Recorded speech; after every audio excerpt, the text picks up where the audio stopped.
बिस्मिल्लाहिर्रहमानिर्रहीम अस्सलाम वालेकुम। मैं हूं मुबश्शिर हसन, आपका बायोलॉजी का टीचर। हम क्लास 9 में चैप्टर 6 डिस्कस कर रहे थे, जो कि कंप्लीट हो गया था। उसकी एक्सरसाइज डिस्कस कर रहे थे। चैप्टर 6 हमारी जो नई बुक के अंदर है, ये चैप्टर 2 है और यहाँ पे हम चैप्टर इसको 6 डिस्कस कर रहे हैं और ये मॉलिक्यूलर बायोलॉजी है। आज हमने इसके शॉर्ट क्वेश्चन डिस्कस करने हैं और प्रीवियस लेक्चर में हमने इसके MCQs को डिस्कस किया था। क्वेश्चन नंबर फर्स्ट इसमें देखेंगे, compare ratios of bio elements. ठीक है, बायो एलिमेंट्स की रेशियोज को हमने डिस्कस करना है। आइए देखते हैं। Bodies of living organism are composed of protoplasm which is made up of certain elements known as bio elements. हम इनको बायो एलिमेंट्स यानी कि वो बायो। अब देखिए, हमने सबसे पहले इसकी क्या डिस्कस की है, इसकी डेफिनेशन हमने लिख ली है, डेफिनेशन लिखी है। फिर हम कहते हैं कि जी आउट ऑफ 92 नेचरली करेंगे। ये MCQ भी हमने डिस्कस कर लिया।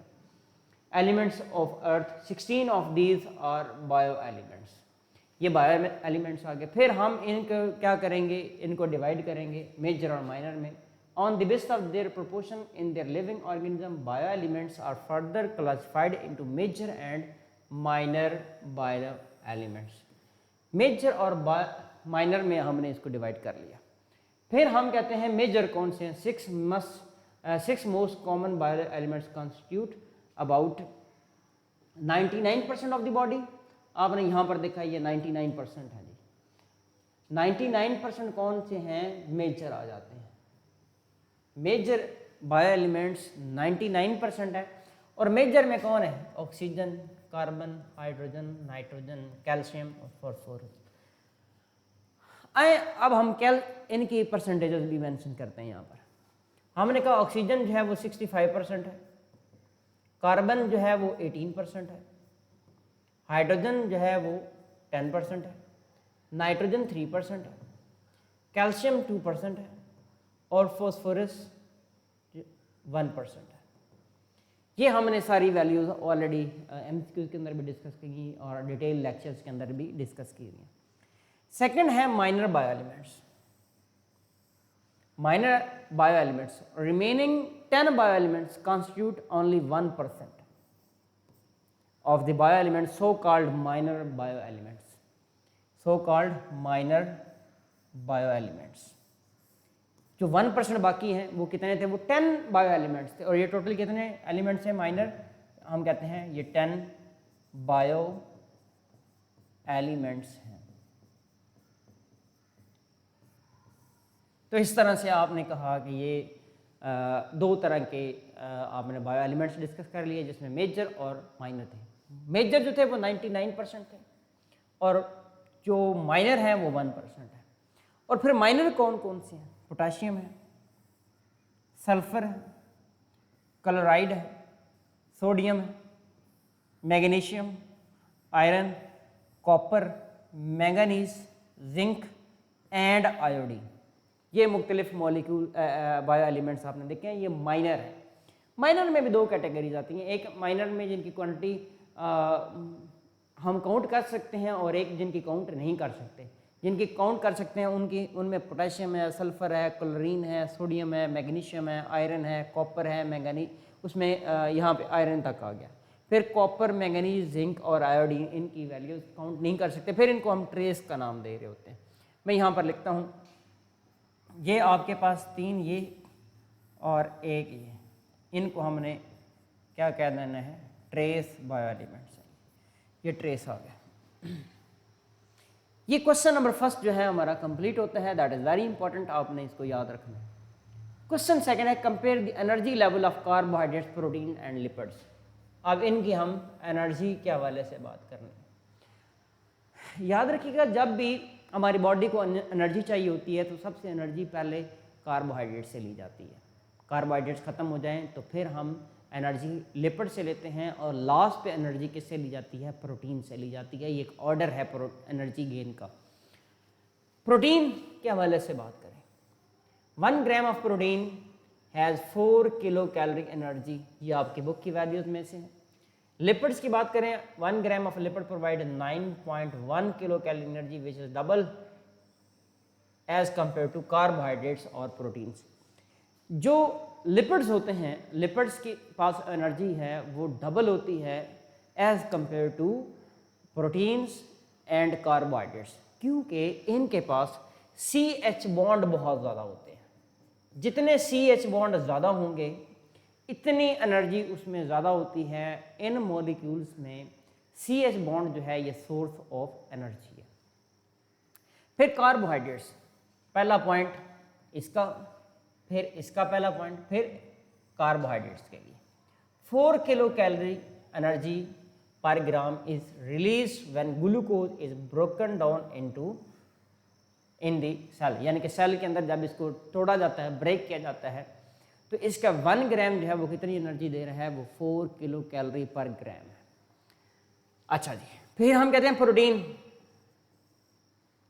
Proteins can also be use for gaining energy. Protein से भी एनर्जी हासिल की जाती है। Protein can also be use for gaining energy. Lipid act as energy storage, energy storage भी इसे कहते हैं in fat cell, liver cells and blood. Carbohydrates are major source of usable and stored energy. Usable यानी कि सबसे पहले हम कहते हैं कि हम एनर्जी किससे लेते हैं, कार्बोहाइड्रेट से। मैं इस ऑर्डर में ये भी मेंशन कर देता हूँ, सबसे पहले एनर्जी हम किससे लेते हैं, कार्बोहाइड्रेट। सेकेंडली हम किससे लेते हैं, लिपिड से। और थर्ड पे अगर हमारे पास ना कार्बोहाइड्रेट्स हो ना लिपिड्स हों तो फिर एनर्जी कहाँ से ली जाती है, वो ली जाती है प्रोटीन से। तो इसका ऑर्डर भी आप यहाँ पे मेंशन कर सकते हैं। तो ये आपका सेकंड शॉर्ट क्वेश्चन इस तरह से कंप्लीट होता है। Question number 3, how biochemistry is important for study of physiology, cell biology and anatomy. मैं सबसे पहले इन तीनों की डेफिनेशन लिखता हूँ, फिर इसकी तरफ आते हैं। चलें, नंबर फर्स्ट आपसे वो ये पूछ रहा है, डेफिनेशन है फिजियोलॉजी। आपको पता होना चाहिए फिजियोलॉजी होता क्या है। फिर हम एनाटॉमी की बात कर लेंगे,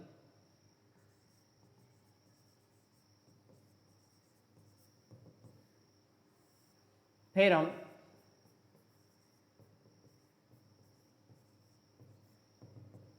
सेल बायोलॉजी की बात करेंगे। Physiology, the functions of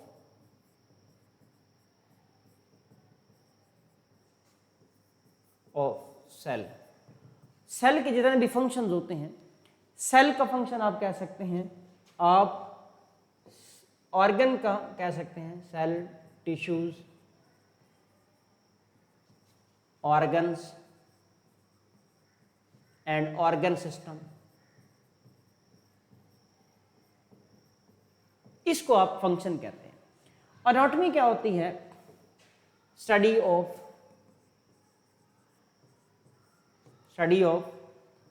internal organs, internal organs of body. Body के इंटरनल ऑर्गन्स की जो स्टडी है वो एनाटॉमी है। सेल बायोलॉजी, सेल बायोलॉजी के लिए हम लिखेंगे स्टडी ऑफ सेल बायोलॉजी की बात है, स्टडी ऑफ सेल। अब सेल बायोलॉजी के लिए एक और वर्ड लिखा जाता है साइटोलॉजी। तो ये डेफिनेशंस थी जो इस क्वेश्चन में आपको पहले पता होनी चाहिए, और फिर हम क्या करते हैं जी, अपने क्वेश्चन की तरफ आते हैं। देखिए, number first, how biochemistry is important for study of physiology, cell biology and anatomy. और बायोकेमिस्ट्री क्या होती है, बायोकेमिस्ट्री के हवाले से हम बात करें तो हम यूँ लिखते हैं, बायोकेमिस्ट्री की अगर बात करें तो यूँ लिखेंगे कि study of biochemical reactions, biochemical reaction and biochemical components. Biochemical reaction और बायोकेमिकल कंपोनेंट्स की स्टडी की हम बात करते हैं। Biochemistry is the study of different chemical compounds, chemical components and the chemical processes and chemical reaction taking place in the living organism। जैसा कि हम कहते हैं हमने कहा photosynthesis,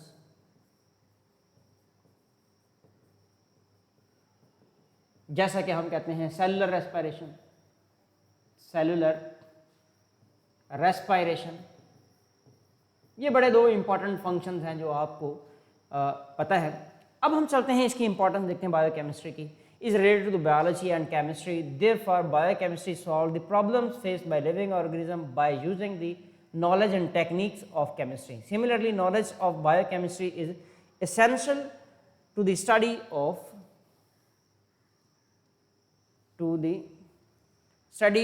physiology, cell biology and anatomy of organism, because life processes such as photosynthesis, respiration, digestion, अब ये सारी फिजियोलॉजी भी यहाँ पर आ जाएगी। इनहेरिटेंस और एक्सप्लेन्ड इन बायोकेमिकल टर्म्स, इन सब को किस में डिफाइन कर रहे होते हैं? बायोकेमिकल टर्म्स में इनको डिस्कस कर रहे होते हैं। तो ये आपका क्वेश्चन आ गया। इसमें नेक्स्ट आपका क्वेश्चन आएगा क्वेश्चन नंबर 4, डिफाइन जीन। आप किसको डिफाइन करेंगे? जीन को। Localised region of DNA that codes for protein. What is a gene? हमने कहा स्पेसिफिक सीक्वेंस ऑफ न्यूक्लियोटाइड होता है।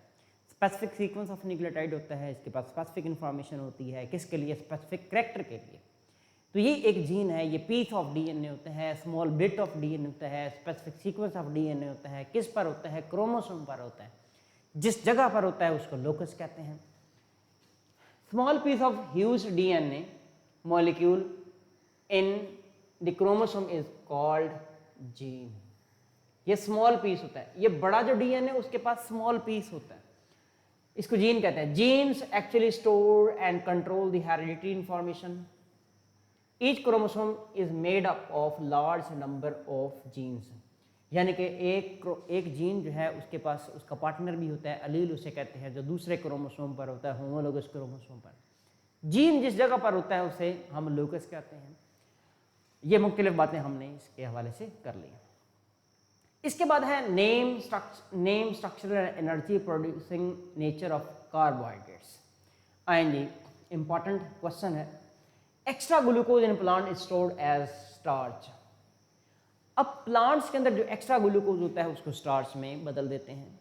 इसी तरह अब स्टार्च ह्यूमन ने खाना है या एनिमल्स ने खाना है, स्टार्च को कन्वर्ट किया जाएगा ग्लूकोज में। अब जो ग्लूकोज एक्स्ट्रा बचेगा उसको कन्वर्ट कर दिया जाएगा एनिमल्स के अंदर ग्लाइकोजन में। In the roots and stems and fruits and seeds used as animal and human food. Extra blood glucose is stored in animal muscles and liver as glycogen, which serve as energy bank. It can be converted back into glucose when energy needed. Carbohydrates can serve as structural and functional components in the cells and tissues, such as cellulose in the plants, cell wall, chitin in the exoskeleton of arthropod. They are primary source of energy and can be broken down into glucose during cellular respiration, providing fuel for metabolic process as ATP production. तो हमने ये बात कर ली कि plants में हमने कहा starch store होता है सीड्स में, फ्रूट्स में, ग्रेन्स में, रूट्स ट्यूबर के अंदर। एनिमल के मसल में स्टोर हो जाता है ग्लाइकोजन। फंजाई के अंदर काइटन उसका स्ट्रक्चर बना रहा होता है, उसकी सेल वॉल। आर्थ्रोपोड्स के अंदर भी काइटन मौजूद होता है उसके स्केलेटन में। सेलुलोज जो है वो प्लांट की सेल वॉल बना रहा है। तो मल्टीपल बातें हमने इसके हवाले से कर ली। क्वेश्चन नंबर 6 है,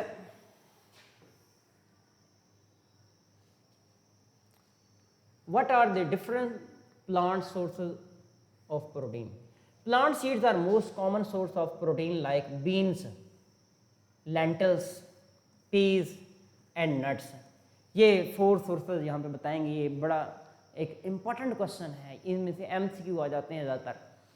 how primary structure of protein is important. अब हमने प्राइमरी स्ट्रक्चर के हवाले से बात की। आपने कहा प्राइमरी स्ट्रक्चर में क्या होते हैं? अमाइनो एसिड है।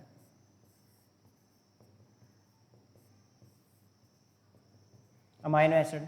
अब अमाइनो एसिड ये सारे आपस में लिंक्ड हैं। ये अमाइनो एसिड जो लिंक्ड हैं ये किस बॉन्ड से लिंक्ड है? हमने उसको कहा था पेप्टाइड बॉन्ड कहते हैं। The significance of the unique sequence और order of amino acid known as protein's primary structure. अब आप ज़रा गौर करें कि यहाँ पे सपोज करें ये एक अमाइनो एसिड है ए, ये बी, ये सी, ये डी, ये ई, ये यूनिक सीक्वेंस आएगा, यूनिक ऑर्डर आएगा। ये ऑर्डर चेंज करेंगे ना तो प्रोटीन का प्राइमरी स्ट्रक्चर चेंज हो जाएगा। नंबर ऑफ अमाइनो एसिड भी इंपॉर्टेंट है, सीक्वेंस और ऑर्डर ऑफ अमाइनो एसिड भी इंपॉर्टेंट है, और टाइप ऑफ अमाइनो एसिड भी इंपॉर्टेंट है। यहाँ पे 3 बातें हमने कही हैं, और इनके दरमियान में कौन सा बॉन्ड, पेप्टाइड बॉन्ड, ये भी इंपॉर्टेंट है। तो ये क्या बनाएगा, उसका 3D कन्फर्मेशन या 3D स्ट्रक्चर बनाएगा। The folded protein will have this conformation in turn will determine the function of the protein. यही कन्फिगरेशन क्या करेगी, प्रोटीन के फंक्शन को डिफाइन करेगी, अदरवाइज प्रोटीन फंक्शनल नहीं होगी। तो इस तरह से हमारे एक्सरसाइज के क्वेश्चन जो है वो कंप्लीट हो जाते हैं। अब कुछ एडिशनल शॉर्ट क्वेश्चन हैं, यहाँ पर मेंशन है एडिशनल शॉर्ट क्वेश्चन। इसका मतलब है ये आपकी एक्सरसाइज में नहीं है, लेकिन ये यहाँ पर मौजूद है। कुछ मैं यहाँ से आपको करवा देता हूँ, और कुछ जो है वो SLO क्वेश्चन भी आपसे डिस्कस करता हूँ। फिर SLO based question, short question इसी वर्कशीट में मौजूद हैं, और लॉन्ग क्वेश्चन भी हैं SLO बेस्ड, और इस वर्कशीट को हम अपलोड कर देंगे अपने गूगल ड्राइव पर। आप वहाँ से डाउनलोड कर सकते हैं, आपके पास ऑलरेडी लिंक्स जो हैं वो अवेलेबल है। Question number 8, explain the composition of chromatin material. अब जो क्रोमैटन मटेरियल है इसकी कंपोजिशन आपने बतानी है। इन नॉन डिवाइडिंग सेल्स, जो सेल डिवाइड नहीं कर रहा, hereditary material DNA is folded in the nucleus in the form of chromatin. जो सेल डिवाइड नहीं कर रहा उस वक्त क्रोमोसोम नहीं होते, क्रोमोसोम कन्वर्ट हुए होते हैं किसमें, क्रोमैटन के अंदर। और जब क्रोमोसोम डिवाइड यानी कि सेल डिवाइड कर रहा होता है, फिर क्रोमैटन कन्वर्ट हो जाता है, कंडेंस हो जाता है क्रोमोसोम के अंदर। तो ये 2 बातें बड़ी इंपॉर्टेंट है, हमने याद रखनी है। What is chromatin? जब क्रोमोसोम डिस्पर्स फॉर्म में होते हैं, कब होते हैं, जब सेल डिवाइड नहीं कर रहा, उसको हम कहते हैं क्रोमैटन। और जब सेल डिवाइड करने लग जाता है तो क्रोमैटन कंडेंस होता है और बना देता है क्या, क्रोमोसोम बनाता है। Chromatin is composed of DNA and protein. हमें पता है कि प्रोटीन कौन सी है, हिस्टोन है, इसके ऊपर कौन सा चार्ज होता है, पॉजिटिव चार्ज भी होता है। DNA इस हिस्टोन के ऊपर लिपट जाता है। जब ये लिपट जाता है तो आप कहते हैं इसको न्यूक्लियोसोम बन जाता है, यानी कि ये आपका हिस्टोन है, और इसके ऊपर आप देखते हैं क्या है, जो DNA जो है वो लिपटा हुआ है। इसको मैं इस तरह से कॉइलिंग की फॉर्म में देख सकता हूँ कि इस तरह से इसके ऊपर कॉइल हुआ है, एंड सो ऑन स्ट्रक्चर होता है। क्वेश्चन नंबर 9 है, explain how jeans control inheritance of character. अब जीन्स जो है वो इनहेरिटेंस ऑफ कैरेक्टर कैसे कंट्रोल करते हैं। हमें पता है, सपोज करें मैं यहाँ पर मेंशन करता हूँ, सपोज करें मैंने यहाँ पर एक मेल की बात की है, एक मेल है, एक फीमेल है। अब दोनों में जीन्स मौजूद हैं, दोनों में जीन्स हैं। हमें पता है मेल्स के अंदर क्या बनेंगे, स्पर्म्स बनेंगे, फीमेल में एग्स बनेंगे। अच्छा, फिर यहाँ पर इनकी क्या होगी, फ्यूजन होगी। फ्यूजन होने के बाद क्या होगा, यहाँ पे बन जाएगा जाइगोट। जाइगोट से हमें पता है क्या होगा, नेक्स्ट इंडिविजुअल बनेगा। ये इंडिविजुअल बन गया। आए इनके नंबर ऑफ क्रोमोसोम की बात करते हैं। यहाँ पे आप देखें तो नंबर ऑफ क्रोमोसोम की बात करें तो ये हैप्लॉइड, यहाँ पे मेल जो था वो डिप्लॉइड था, फीमेल भी क्या थी, डिप्लॉइड थी। अब नंबर ऑफ क्रोमोसोम में इसमें हैप्लॉइड है, इसमें भी हैप्लॉइड है। ये स्पर्म है, ये एग है। जाइगोट अब देखें तो ये डिप्लॉइड हो गया, यानी कि हैप्लॉइड हैप्लॉइड दोनों आपस में मीट कर गए। और इंडिविजुअल, कंप्लीट इंडिविजुअल बनेगा तो वो क्या है, डिप्लॉइड। अब नंबर ऑफ क्रोमोसोम भी मैं मेंशन कर देता हूँ। नंबर ऑफ क्रोमोसोम की बात करें तो यहाँ पे मैं लिखता हूँ 46 है। इनमें कितने हैं, 46 हैं। इसमें कितने होंगे, 23। इसमें कितने होंगे, 23। और यहाँ पर कितने हैं, 46। यहाँ पर कितने हैं, 46। तो आपने देखा है कि नंबर ऑफ क्रोमोसोम कैसे मेंटेन हुए। इसी क्वेश्चन के अंदर हम अगेन से इसकी डिस्कशन करते हैं। For the continuity of life form each generation transfer the hereditary instruction to the next generation during sexual reproduction. Gametes transfer the editing instruction to the next generation. During sexual reproduction, gametes or spores are produced by meiosis. Male and female genetic sperms and eggs contain chromosome set of genes of parents' generation. At fertilization, male and female gametes fuse to form zygote. Thus, genes of both parents are transformed into zygote. Zygotes develop into the offspring, which are the next generation. Thus, genes are transformed from one generation to the next generation through gametes. तो gametes क्या है यहाँ पर as a vehicle के तौर पे काम करते हैं. तो ये क्वेश्चन हमने डिस्कस कर लिए. अब एसएलओ बेस्ड क्वेश्चन के हवाले से दो डिस्कस कर लेते हैं. यहाँ पर एसएलओ बेस्ड क्वेश्चन मौजूद है. SLO based reference material short answer question. What do you know about the following. आपसे क्वेश्चन पूछा गया what do you know about the following. Oligosaccharide, peptide bond, polypeptide, phosphodiester and nitrogenous base. तो इसमें से चंद का हम जिक्र कर लेते हैं. सबसे पहले व्हाट आर द ओलिगोसैकेराइड. हमने कहा ओलिगोसैकेराइड जो होते हैं ये फ्यू, ओलिगो का मतलब होता है फ्यू सैकेराइड यानी कि मोनोसैकेराइड्स पर मुश्तमिल होते हैं. और ये कितने होते हैं 2 to 10. Oligosaccharide type of carbohydrate that falls between monosaccharide and polysaccharide. पोली और मोनोसैकेराइड के दरमियान में होते हैं. In terms of number of monomers, the most common oligosaccharides are disaccharides. Disaccharides में कितने मोनोसैकेराइड हैं 2 to 10 मोनोसैकेराइड होंगे तो वो क्या होंगे ओलिगोसैकेराइड होंगे. यानी कि अगर 3 मोनोसैकेराइड हैं तो ट्राइसैकेराइड हैं. 4 मोनोसैकेराइड मिलेंगे आपस में तो क्या बनाएंगे टेट्रासैकेराइड और सो ऑन. 10 मोनोसैकेराइड तक ये मौजूद होते हैं. फिर पेप्टाइड बॉन्ड के हवाले से हमने अभी बात की कि ये एक अमीनो एसिड है, ये दूसरा अमीनो एसिड है, ये तीसरा है, ये चौथा है.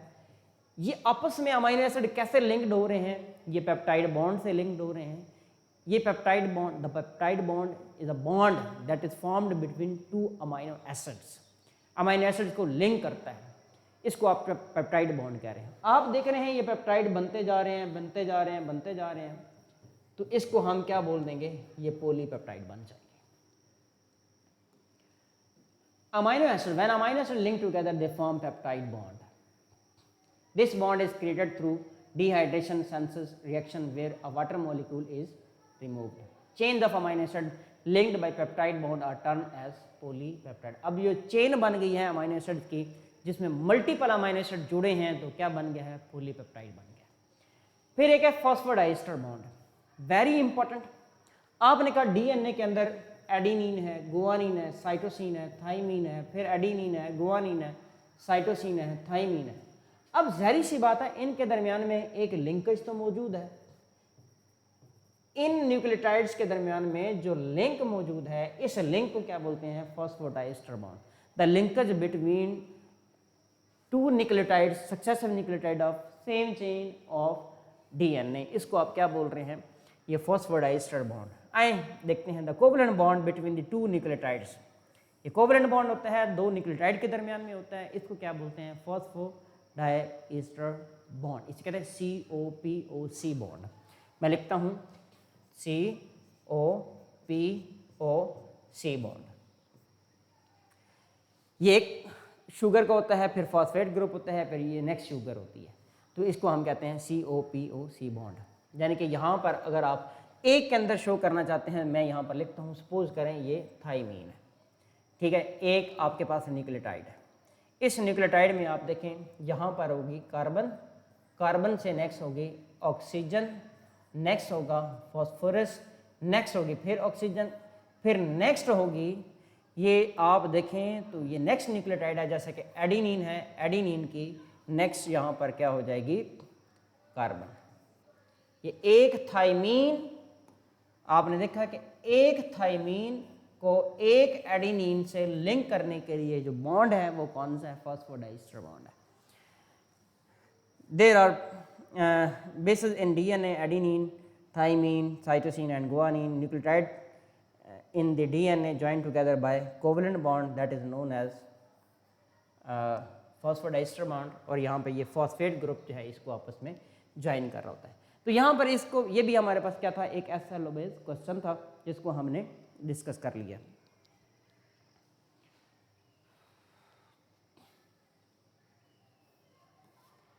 एक SLO बेस्ड क्वेश्चन मजीद जो है हम डिस्कस करते हैं, वो क्वेश्चन है आपके पास, how does the structure of fatty acids determine whether a fat is saturated और अनसैचुरेटेड। वेरी इंपॉर्टेंट है, ये भी SLO बेस्ड क्वेश्चन है। Fatty acid in triglyceride can be either saturated और अनसैचुरेटेड। दो बातें आपने याद रखनी है, एक सैचुरेटेड के लिए और एक अनसैचुरेटेड के लिए। जब हम कहते हैं अनसैचुरेटेड में कोई डबल बॉन्ड, सैचुरेटेड में कोई डबल बॉन्ड नहीं होता, कार्बन कार्बन डबल बॉन्ड नहीं होता, यानी कि सारे सिंगल बॉन्ड होते हैं, कार्बन कार्बन कार्बन कार्बन सारे सिंगल बॉन्ड है। अनसैचुरेशन में हम देखते हैं कार्बन कार्बन कम से कम एक और ज़्यादा से ज़्यादा 6 double bond, 1 to 6 double bond हो सकते हैं। अगर एक डबल बॉन्ड आ गया कार्बन कार्बन, उसे कहते हैं मोनो अनसैचुरेशन, 2 आ गए तो di unsaturation and so on. आए देखते हैं, fatty acid in triglyceride can be either saturated और unsaturated. A fatty acid is considered as saturated if there are no double bonds between carbon atoms of its chain. Very important part. On the other hand, an unsaturated fatty acid has one or more double bond formed by the removal of hydrogen atom from the carbon skeleton. तो आपने देखा है, मैं यहाँ पर लिख देता हूँ, जैसा कि आपने लिखा स्टीरिक एसिड, स्टीरिक एसिड ये अनसैचुरेटेड है। जैसे कि आप यहाँ पे बात करते हैं ओलिक एसिड, ओलिक एसिड क्या है जी, ओलिक एसिड ये अनसैचुरेटेड है। तो इस तरह से ये भी आपने एक SLO बेस्ड क्वेश्चन डिस्कस कर लिया। फिर हम चलते हैं जी SLO बेस्ड क्वेश्चन, कुछ लॉन्ग भी आपके पास उन्होंने डिस्कस किए हैं। SLO based reference material long answer question, classify biomolecule based on location and function, explain the significance of each. आप देखें तो यहाँ पर बायोमॉलिक्यूल्स मौजूद हैं, जिसमें कार्बोहाइड्रेट्स हैं, लिपिड्स हैं, प्रोटीन्स हैं, DNA है, RNA, 5 मॉलिक्यूल्स लिखे हैं। फिर इनकी लोकेशन बताई है कि ये सेल में कहाँ का लोकेटेड है, फिर इनका मेन रोल डिस्कस किया है, तो ये आपके पास मौजूद है। फिर आपके पास क्वेश्चन है, how would you give comparison between DNA RNA। ये कंपैरिजन भी डिटेल में दिया गया, शुगर का, न्यूक्लियोटाइड्स का, फॉर्म का, फंक्शन का। तो ये भी आपके पास दो जो है वो SLO बेस्ड क्वेश्चन मौजूद हैं। ये जो वर्कशीट है हमारे गूगल ड्राइव पर मौजूद होगी, आप वहाँ से डाउनलोड कर सकते हैं। ये चैप्टर नंबर 6 था जो कि कंप्लीट हो गया है। इसके तमाम वीडियो लेक्चर्स हमारे YouTube चैनल पर मौजूद हैं, आप वहाँ से देख सकते हैं। इसके साथ हमारा WhatsApp चैनल जो है वो फॉलो कीजिएगा, फ्रेंड्स से शेयर कीजिएगा। हम उसमें डेली बेसिस पर MCQ पोस्ट कर रहे हैं, आप उसको सॉल्व कर रहे हैं। अगर आपका क्वेश्चन इनकरेक्ट होता है तो वहाँ पे आपको करेक्ट आंसर भी शो हो जाता है। तो आज का लेक्चर हमारा कंप्लीट होता है। हमारा ख्याल रखिएगा, चैनल का ख्याल रखिएगा, अपना ख्याल रखिएगा और मुझे और मेरी टीम को दें इजाज़त। अल्लाह हाफ़िज़।